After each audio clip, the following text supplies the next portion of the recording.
única correnteza da certeza de um futuro melhor. Salve, salve, galera do 8º ano! Tudo bem com você? Professor Cristiano mais uma vez aqui na área. Se derrubar é pênalti. Vamos dar continuidade aí então aos nossos estudos do capítulo 4, Sociedade e Cultura Brasileira no século XIX. E aí, você está preparado? Na última aula eu passei algumas atividades ali. Nós assistimos o documentário sobre os tropeiros. Você se lembra?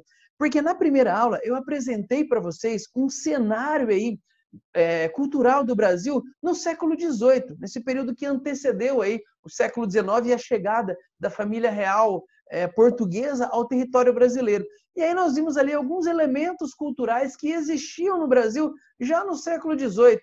E eu destaquei dois elementos bem importantes. Primeiro, o tropeirismo, que foi responsável por integrar o sul do Brasil à capital. E eu destaquei também a importância da região das Minas Gerais e a riqueza gerada naquela região como um propulsor para o desenvolvimento cultural também.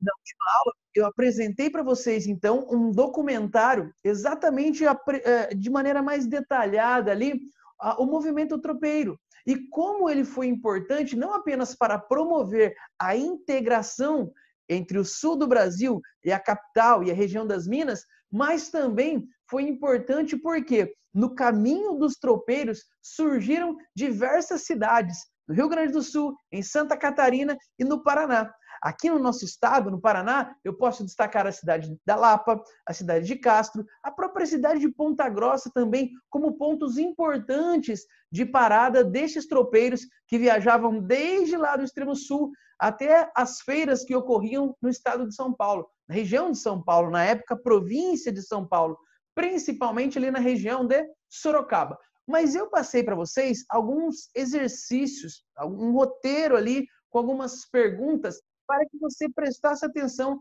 nos pontos mais importantes. Vamos lá, então? Eu quero corrigir junto com você. Você copiou no caderno, fez ali, então acompanha junto comigo. Olha só. Primeiro, quem foram os primeiros tropeiros? Essa é a questão de número 1. E você deve ter atentado ali logo no princípio do vídeo, o autor, ele traz para nós que os bandeirantes, na verdade, foram os primeiros tropeiros, as primeiras pessoas que abriram aquelas picadas. Lembre-se, galera, nós estamos falando de um momento aqui onde não existem estradas. As estradas estão sendo abertas neste período e são essas estradas, essas picadas que vão ser ocupadas por esses tropeiros durante este momento. Então, os bandeirantes foram os primeiros a começando ali com esse tipo de atividade. Questão de número 2. No mapa que aparece em 1 minuto e 39, qual a cidade mais ao sul até onde os tropeiros chegavam? Prestou atenção? 1 minuto e 39, a colônia de Sacramento, que nós já falamos muito na unidade passada, quando estávamos discutindo ali aquelas questões relacionadas às fronteiras. Você deve ter se atentado que muitos destes muares, muitos desses animais que eram trazidos do extremo sul para a região das Minas, muitos deles haviam sido utilizados nas minas lá da região de Potosí. E à medida que essas minas estavam se esgotando, esses animais, então, começaram a ser trazidos para a região das Minas Gerais. Mas, é claro, não apenas mulas e burros eram trazidos, gado também. O gado, o boi, a vaca, esses animais eram trazidos, a sua carne era comercializada. Então, esses tropeiros, eles traziam esses animais do sul do Brasil para a região central. Beleza? Então, a cidade mais ao sul que aparece ali, a colônia de Sacramento, no atual país chamado Uruguai. Questão de número 3. Qual a importância do movimento tropeiro? No início dessa aula, eu já dei algumas dicas aí para você. O movimento tropeiro, ele é importante porque ele promove uma integração entre a região sul e o restante do país. E também é importante porque neste caminho feito pelos tropeiros, diversas cidades vão surgindo. Questão de número 4. Por que a cidade de Sorocaba foi escolhida para a realização dessas grandes feiras? Meus queridos, você precisa ter em mente que estes animais que eram trazidos ali do extremo sul, eles eram comercializados e vendidos, então, para outras regiões. Só que é o seguinte, este animal ele tem que ter uma boa aparência, ele precisa estar com um bom porte físico, ele precisa estar gordinho para conseguir um bom preço, para que o comerciante consiga um bom preço. Aquela região de Sorocaba, em virtude de alguns rios que existiam ali, o que o autor traz para nós, é que era mais fácil você cercar algumas regiões, com cerca mesmo de arame farpado, e criar ali aquilo que eles chamam de campo de invernada, onde estes animais que chegavam do sul, depois de uma longa viagem, poderiam passar algum tempo ali e poderiam engordar um pouco mais, se recuperar da viagem, então poderiam ser vendidos por um preço um pouco mais elevado. Então a cidade de Sorocaba, a região de Sorocaba, contribuía exatamente com este propósito. Por isso foi escolhida ali, e na cidade de Sorocaba era realizada a grande feira. Esses animais chegavam, eram vendidos e depois revendidos e iam parar principalmente ali nas regiões, na região das Minas Gerais. Questão de número 5. O que é um moar? Procure no dicionário. Você procurou, se dedicou, fez com cuidado, achou que é um moar? Moar, na verdade, é o termo que nós utilizamos para o animal que é fruto do cruzamento entre o jumento e a égua. E aí, de forma genérica, nós chamamos o macho de burro e a fêmea de mula.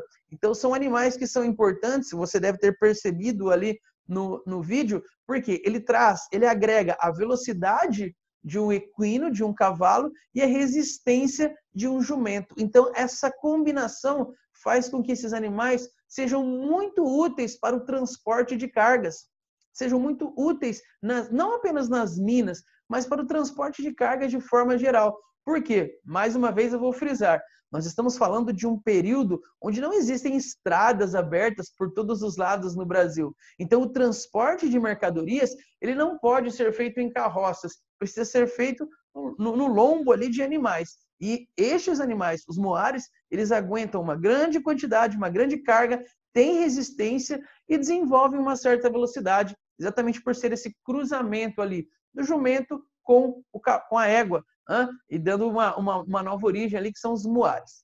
Questão de número 6. O que é uma bruaca no contexto do tropeirismo? O que é uma bruaca? A bruaca é citada ali em alguns momentos no vídeo. Eu separei aqui para vocês, olha só, para você conseguir visualizar essa bolsa de couro cru aqui. Deixa eu pegar o meu apontador a laser aqui. Olha só. Essa bolsa aqui é uma bruaca, esse é o termo que é utilizado. Então, como eu disse, esses animais, e nós temos um exemplo então de um moar, pode ser um jumento ou uma mula, eu não sou especialista aqui para saber te informar, mas esses animais eram utilizados no transporte. Muitas vezes, dependendo, por exemplo, nas minas, eram utilizados balaios aqui do lado para transportar aquilo que era necessário. Mas, quando nós estamos falando de outros tipos de produtos de repente, que precisam de um pouco mais de cuidado, essas bruacas eram importantes, elas eram fixadas aqui, então, nos animais, e aqui dentro você poderia transportar alguns produtos de forma um pouco mais protegida. Legal? E você percebeu ali no vídeo que nesse caminho percorrido pelos tropeiros, surgiram também muitas oficinas que preparavam diversos tipos de utensílios que auxiliavam esses tropeiros neste percurso.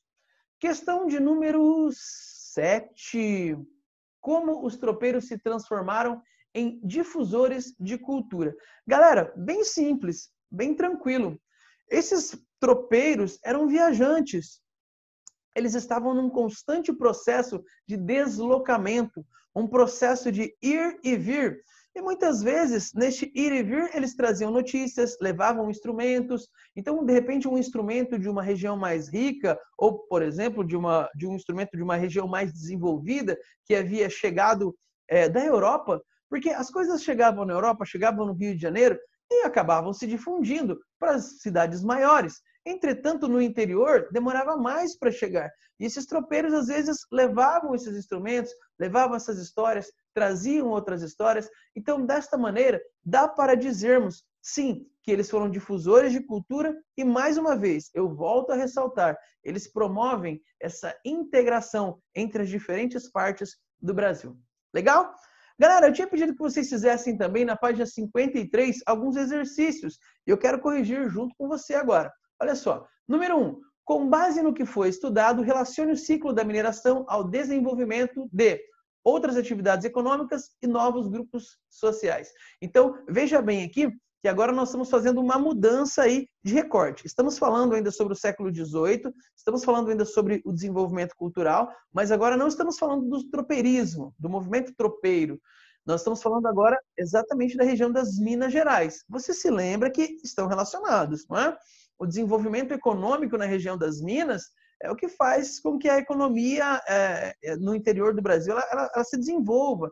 Então, muitas pessoas estão vendendo produtos para essa região das Minas, e isso aumenta o trabalho dos tropeiros também. Mas agora vamos focar ali na região das Minas Gerais. Então, com base no que foi estudado, relaciona o ciclo da mineração com o desenvolvimento de outras atividades econômicas. O que acontece? Como existe um grande número de pessoas que estão dedicadas exclusivamente à atividade de mineração, isso aí faz crescer também a quantidade de pessoas que vão se dedicar para outras atividades, exatamente para atender as necessidades daqueles que estão envolvidos com a mineração. Então, dá para dizer que as atividades de subsistência, atividades que vão dar suporte ali dentro da cidade, são os padeiros, alimentos, roupa. As pessoas que vivem ali na região das Minas começam a ter dinheiro e precisam desses produtos. Então, isso acaba promovendo o desenvolvimento dessas atividades. Resposta sugestiva ali para vocês. Olha só. A mineração ampliou o mercado de subsistência entre as regiões do país, além do tráfico interno de escravos, uma vez que os latifundiários nordestinos, com a crise econômica enfrentada pela região, passaram a vender seus escravos para a região das Minas. Isso aqui é importante, gente. Olha só. Então, além desse aumento do mercado de subsistência, quando eu falo de subsistência, estou falando daqueles produtos básicos necessários para a sobrevivência em sociedade.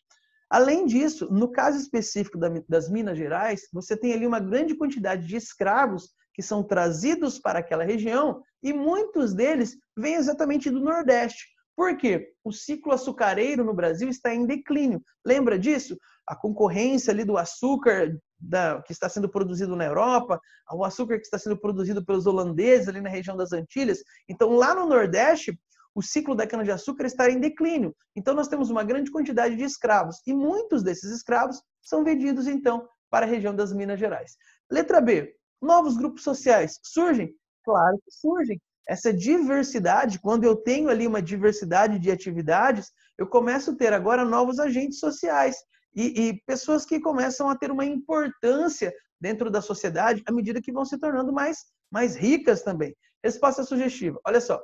O crescimento do comércio teve como um dos seus grandes efeitos o surgimento de uma classe média e de um grupo de trabalhadores assalariados. Então, agora, veja bem, o Brasil já está tendo uma diversidade um pouco maior, principalmente na região das Minas. Eu não tenho só o rico fazendeiro, trabalhador, ou o rico fazendeiro e o escravo. Eu tenho uma classe média que está surgindo, trabalhadores livres que estão ganhando dinheiro também e que começam a ter uma ascensão social, começam a ter um poder aquisitivo maior e, consequentemente, um poder de influência maior também. Seguindo em frente, de que forma o desenvolvimento da mineração pode ser relacionado à intensa produção cultural na região das Minas? Olha só, essa pergunta é muito boa. Então, como o desenvolvimento da atividade de mineração no século XVIII ela está relacionado com a intensa produção cultural nessa região? Galera, eu sempre bato nessa tecla, eu sempre falo muito sobre isso. O desenvolvimento cultural ele está diretamente ligado ao desenvolvimento da qualidade de vida. Então, o que acontece? Quando você tem as suas necessidades básicas sendo supridas, você começa a se preocupar com outras questões, com a arte. O ser humano ele é extremamente complexo. Entretanto, nós temos algumas necessidades que são básicas. Necessidade de alimentação, necessidade de segurança, necessidade de moradia. Se eu tenho essas necessidades atendidas, então eu começo agora a dar vazão a outros elementos da minha humanidade. E é aí que eu tenho desenvolvimento artístico. Então, com a grande quantidade de dinheiro que está rolando ali na região das Minas, eu começo agora a ter pessoas que começam a viver um pouco melhor e podem, então, se dar ao luxo aí de complementar outros elementos da parte humana. E é exatamente por isso que nós temos esse intenso desenvolvimento cultural na região das Minas Gerais. Inclusive, está ilustrando aqui a nossa aula de hoje, olha só, o meu fundo aí, uma das obras mais importantes, ou dos conjuntos de obra mais importante do Aleijadinho. O Aleijadinho foi um grande escultor, um grande artista deste período que nós estamos estudando. Essa obra aqui está ali na cidade de Congonhas, e nós vamos conhecer um pouco mais, ainda na aula de hoje, também sobre o Aleijadinho e a sua obra. Mas vamos para a resposta aqui? Olha só. A geração de riquezas por meio da mineração foi responsável pelo desenvolvimento cultural da região das Minas Gerais. Então, vou te dar um exemplo claro. Olha só, esse conjunto de obras aqui são 12 estátuas que foram encomendadas pela igreja ao Aleijadinho, Antônio Carlos Lisboa. Ele desenvolveu essa obra, ele fez esse trabalho para a igreja. Mas perceba, é necessário que haja aqui, então, uma quantidade razoável de dinheiro circulando para que esse tipo de produto seja realizado, para que esse tipo de atividade seja realizado. E era exatamente isso que a região das Minas, o dinheiro que estava sendo arrecadado ali com a grande quantidade de ouro que havia sido extraído, estava proporcionando. Beleza? Galera, olha só, seguindo aqui agora a questão da página seguinte. Leia o texto a seguir. Imaginai uma nação obrigada a permanecer imóvel nos seus elementos de humanidade e se absorver profundamente da unidade de um despotismo sistematicamente opressor, incompreensíveis, qual tenha sido o estado das ciências no Brasil durante 3 séculos. Nenhuma academia, nenhuma instituição literária, no meio desse mutismo, ou seja, dessa mudez da inteligência popular, no seio desse torpor, apatia, ausência de reação, com que o despotismo da metrópole gravava todos os espíritos, somente a poesia se fazia ouvir. Como o texto caracteriza a situação das ciências e da cultura brasileira ao longo dos 3 séculos que antecederam a vida da família real para o Brasil? O que o autor do texto entende por cultura? Então, são 2 perguntas em uma. Primeira parte, vamos lá. O autor diz o seguinte, olha, desde os primórdios da sociedade brasileira, ou seja, lá 1500, com a chegada dos europeus, ele está analisando esse período. Esses 3 séculos, até o ano 1800, ele diz assim, foi um período de torpor. Nós não temos um desenvolvimento artístico e cultural dentro do Brasil, salvo uma pequena exceção. Ele fala sobre a poesia. Então, ele diz ali, olha só, nós não temos uma academia, não temos absolutamente nada, estamos abandonados. Então, a arte e a cultura no Brasil não se desenvolveu. Apenas aquilo que era imposto pela metrópole em algumas regiões ali é o que nós tínhamos no Brasil. Beleza? Então, na visão do autor, não houve esse desenvolvimento artístico. Só que aí vem a segunda parte da pergunta. O que é cultura para este autor? Veja bem, galera, é importante destacarmos e diferenciarmos 2 coisas. Para o autor, a cultura aqui se refere à cultura erudita, aquela cultura acadêmica e basicamente aquilo que vem da Europa. Mas não dá para dizer que nós não tivemos nenhum tipo de cultura no Brasil. Porque, afinal de contas, toda a expressão humana, toda a música, seja uma música indígena, toda forma de arte produzida, tudo isso é cultura. Cultura é a produção humana. A língua é um elemento cultural. Então, não dá para dizer que houve cultura, mas na visão do autor, quando ele pega esse conceito de cultura como algo que vem da Europa, aí sim, o Brasil durante 300 anos não teve um grande desenvolvimento. Olha só, segundo o autor, devido à opressão da metrópole, o ambiente cultural era apático, não se registravam manifestações importantes, com exceção da poesia. E isso muda, então, com a vinda da família real. Você se lembra ali que o Dom João VI vai, inclusive, abrir uma academia de belas artes no Rio de Janeiro. Só que é o seguinte, na aula de hoje eu quero mostrar um cenário um pouco diferente já no século XVIII, aqui, antes da chegada da família real, que é exatamente nesse espaço que nós estamos estudando. O espaço aí das Minas Gerais, onde você tem um desenvolvimento. Por exemplo, o barroco que se desenvolve, que surge na Europa, ele chega aqui no Brasil. E nessa região das Minas Gerais. E o Aleijadinho é um grande exemplo, então, do desenvolvimento da cultura barroca aqui no nosso território. E eu quero convidar você, então, para conhecer um pouco mais da vida e obra do Aleijadinho. Vamos lá?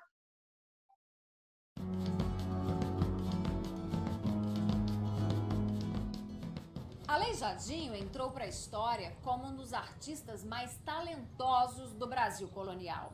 A obra deixada por ele é motivo de muita pesquisa, mas pouco se sabe sobre a vida de Antônio Francisco Lisboa.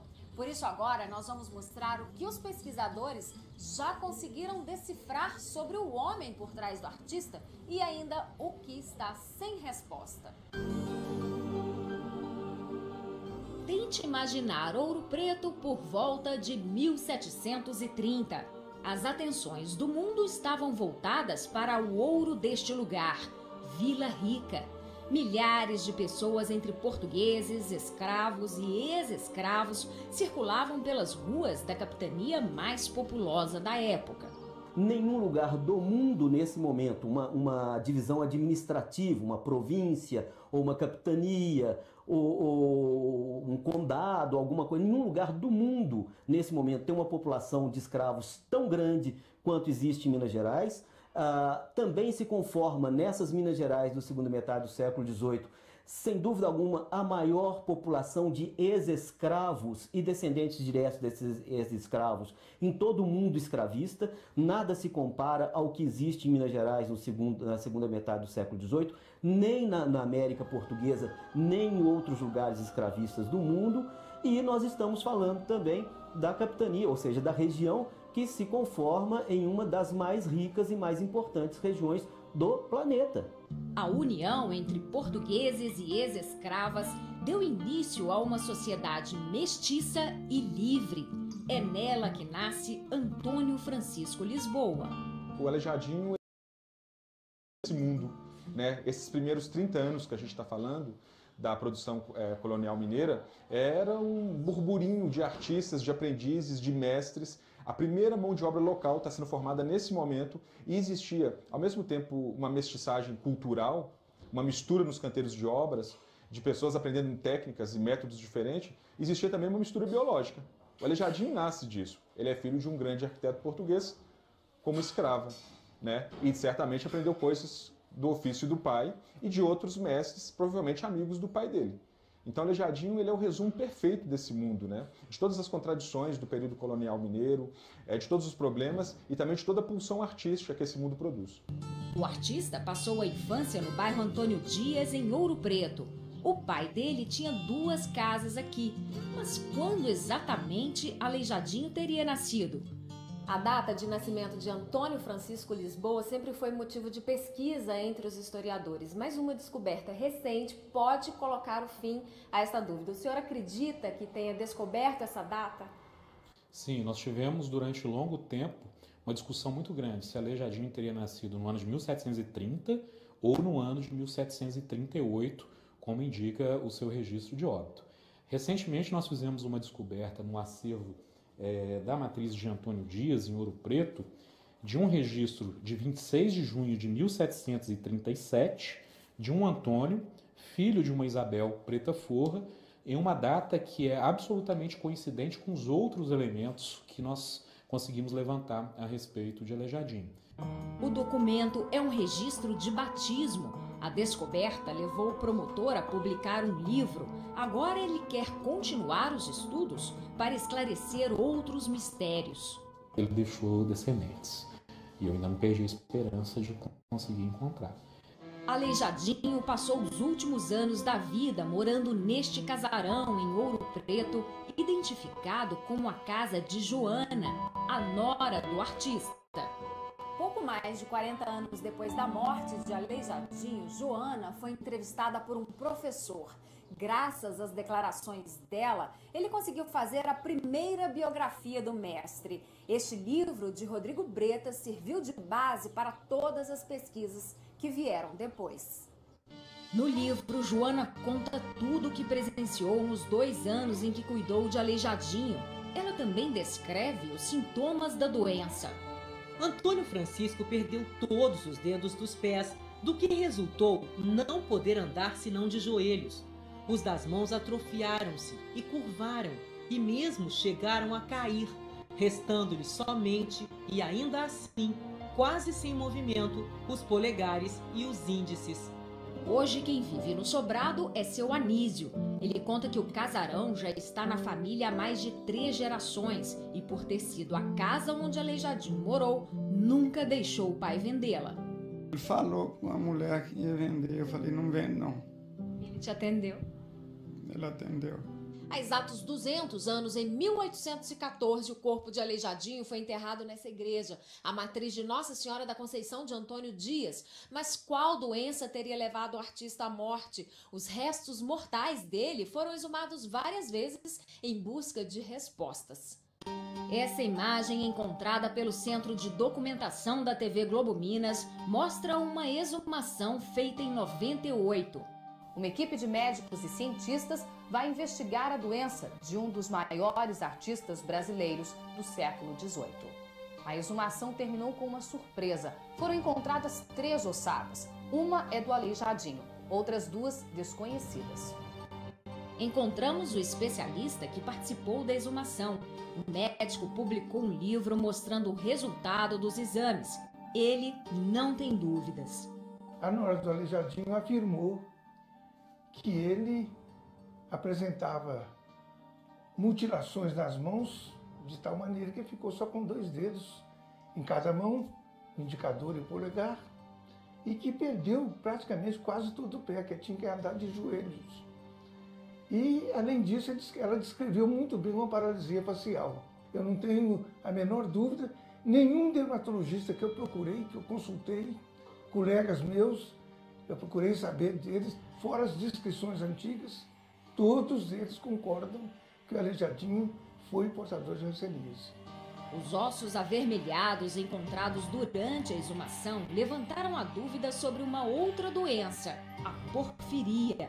O que o estudo dos ossos mostrou é que os ossos do Aleijadinho têm uma carga elevadíssima de ferro. A única doença que pode levar ferro para os ossos é a porfiria. O outro fato que ainda deixa a gente inseguro é o fato de a Terra ter capacidade de absorver metais. E pode ser pela absorção da terra ouropretana, que é muito rica de ferro, que esses ossos ficaram tão sobrecarregados. Um estudo de DNA seria mais adequado para a gente ter certeza. E como seria o rosto de Aleijadinho no final da vida? O médico trabalha em conjunto com este escultor que também pesquisa o artista. Juntos vão reconstituir o rosto dele depois da doença para um novo livro. Você sabe que com o passar do tempo, até os ossos sofrem alteração. Ah, é? Eles consultam fotos de pacientes com hanseníase que sofreram paralisia facial. Vou começar a colocar esse tipo de paralisia facial. Então aqui é uma representação artística da patologia, né? As pesquisas feitas até agora e o conhecimento médico do especialista guiam as mãos do escultor. Esse suco aí se chama suco nasolabial. Muitas vezes a pessoa representa o Aleijadinho com a face perfeita. E aos 47 anos é bem possível que já tivesse a paralisia facial. Eu me basei na descrição da doença para acreditar no resto. Depois de algumas horas, o artista mostra com exclusividade o resultado do trabalho. Com certeza, provavelmente ele tinha uma figura muito próxima a essa quando chegou a Congonhas, com essas patologias todas, paralisia facial, e usava esse chapéu com essa roupa para se proteger. Um homem debilitado pela doença, mas que até o fim da vida conseguiu se dedicar ao belo. As pessoas imaginam que o trabalho é genial porque ele era aleijado, não é por isso. Se ele fosse perfeito, de mãos perfeitas, seria genial do mesmo jeito. Acontece que tem uma figura por trás dele que também é muito interessante, que é esse ser humano que tem esses contrastes, que vivia no século XVIII e ainda tinha uma doença que o debilitava. Então, quando eu sempre falo que o trabalho do Aleijadinho é um ato de fé, realmente é um ato de fé, porque é um ser humano com todos os seus problemas sociais, com todos os problemas físicos, ele ainda mantinha uma fé muito acentuada, que ele trabalhava com o devocional. Então, em momento algum, ele perde a fé, em momento algum, ele transparece isso nos trabalhos. Então, é esse ser humano que tinha que trabalhar para viver, para comer, né? Era o dia a dia dele. Então, ele tem muita verdade no que ele fazia. Do gênio, especialistas podem falar muito bem da genialidade dele, mas esse ser humano ainda tem muitas portas a serem abertas. Quem é esse ser humano? Quem seria esse Antônio Francisco Lisboa, vulgo Aleijadinho? Enquanto essa obra existir, ele vai existir. Ele é eterno enquanto seu trabalho permanecer. E cabe a nós proteger esse legado tão importante que o Aleijadinho nos deixou.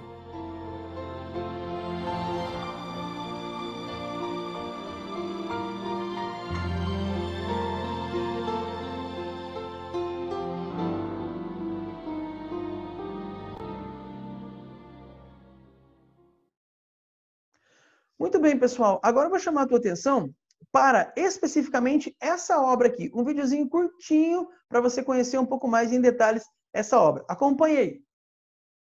Caracterizada por obras monumentais, rostos expressivos e decorações ricas e rebuscadas, a arte barroca nasceu na Itália no final do século XVII e se espalhou pelo restante da Europa e pelas colônias americanas. No século XVIII, foi introduzida no Brasil pelos portugueses e conquistou grande importância em Minas Gerais. Nas vilas e cidades mineiras, os artistas adaptaram o estilo barroco à realidade colonial. O uso de pedra-sabão na produção das esculturas, por exemplo, era motivado pela dificuldade de acesso a pedras europeias por conta da distância das cidades mineiras até o litoral. Entre os maiores artistas responsáveis pela valorização da arte barroca na região das Minas estava Antônio Francisco Lisboa, o Aleijadinho. Ele ganhou esse apelido em razão de uma enfermidade que causou deformações em seus membros e o obrigou a andar de joelhos.